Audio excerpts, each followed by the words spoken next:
export divided by the total turnover of SEZ into 100% comes to 30 lakhs.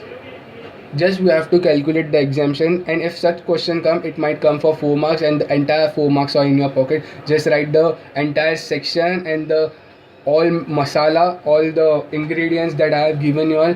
I hope you have copied it down. Just write it and the 4 marks are in your head. This is the simplest thing to come. The next sum is a twist. This is the question number 9. It's a twist. I'll show you what the twist is. As soon as you read, I'll read the entire question and afterwards I'll tell you the twist. Rudra Limited has one unit at SEZ and other unit at domestic tariff area. The company provides the following detail for the previous year 2015-16. Rudra Limited unit in DTA, that is domestic tariff area. Total sales is given, export sales is given of the domestic as well as the Rudra Limited. Calculate the eligible deduction under section 10AA of the Income Tax Act 1961 for the assessment year 2016-17 in the following situation. If both the units were set up and started manufacturing on 2009, if both the units were set up and started manufacturing from 14/5/2013. Can you see a difference over here? I don't expect that you all to see a difference because I have just taught you all. But as soon as I show you this, just see in your book the question number 8.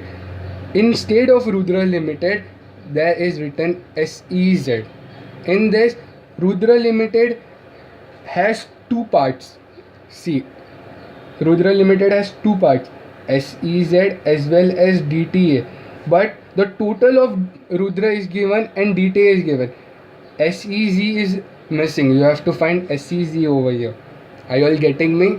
See, this was the twist. It came in the exam and many students considered Rudra Limited as SEZ and got a huge 0 and gave an examiner impression that he's so dumb not to read the question, and the examiner will judge the paper, and as he'll go ahead, he'll not even check properly. See, computation of total sales, export sales and net profit of the units in SEZ. Rudra Limited is the total of DTA as well as SEZ. Total sale is 6 lakhs. Units in DTA is 2 lakhs. Minus is equal to units in SEZ. Total sales is 4 lakhs. Export sales is 4 lakhs 60,000 less units in DTA. We get 3 lakhs. Net profit we get 60. Net. So after this our normal sum starts. 2009. Let's calculate 2009, 10, 10, 11, 11, 12, 12, 13, 13, 14, 14, 15, 15, 16. As this is the 7th year, so what would be the percentage? 50%. See, profits in unit in SEZ, that is 60 lakhs into 3 lakhs, 300 lakhs, 60 lakhs and 300 lakhs given over here SEZ divided by total sales 4 lakhs. 4 lakhs into 50% comes to this much.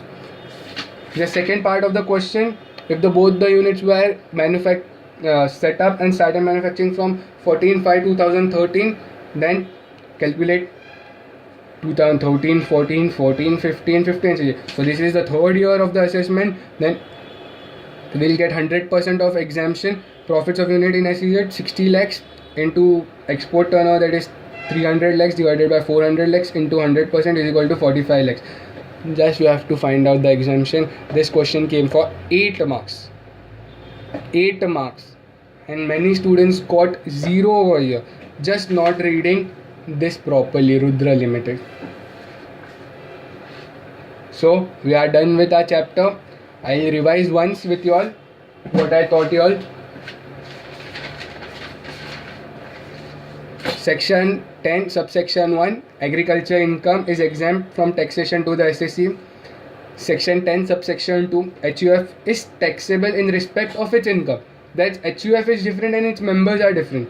The share income owned by the members of the HUF, such income will be exempted in the hand under section 10 subsection 2. Section 10 subsection 2, the partnership share in the total the partnership share, I'm saying it wrong. The partners share in the total income of the firm or limited liability partnership is exempt from tax.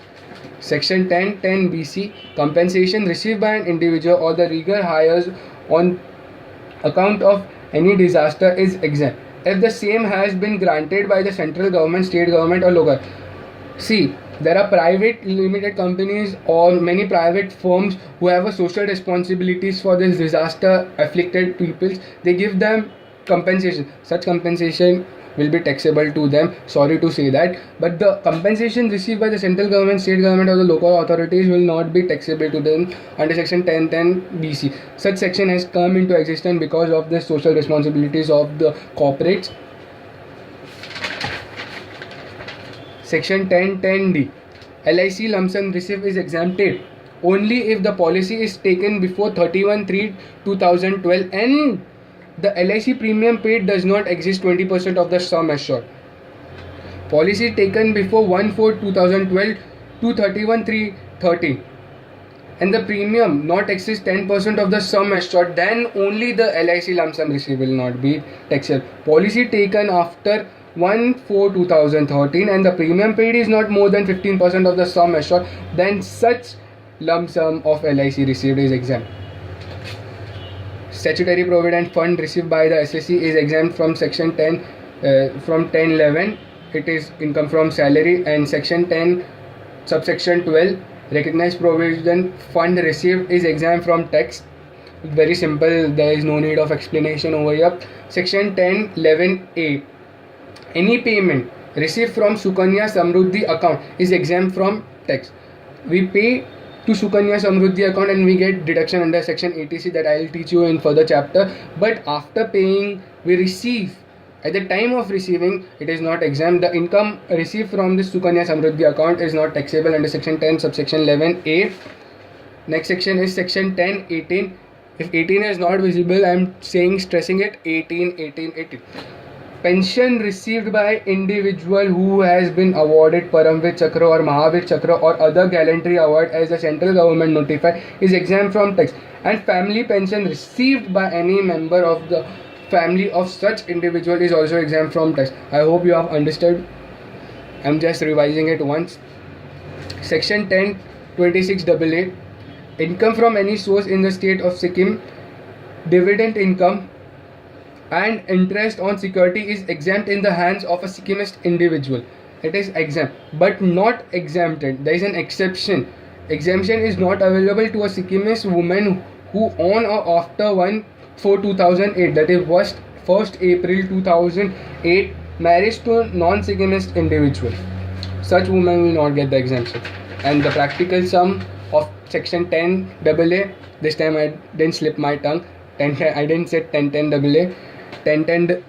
Now section 10(a), tax solidarity exemption for a newly established unit in SEZ which have begin the manufacture or produce article or thing or computer software or provides any service on or after 1/4/2008 in any SEZ for 15 consecutive years in respect of its profit from export. Only profit from export will get exemption from the profit from export. So exemption of profit is equal to profit of units in SEZ into export turnover of units in SEZ divided by total turnover of units in SEZ. This when I was solving the sum that time I wrote. Don't need to copy.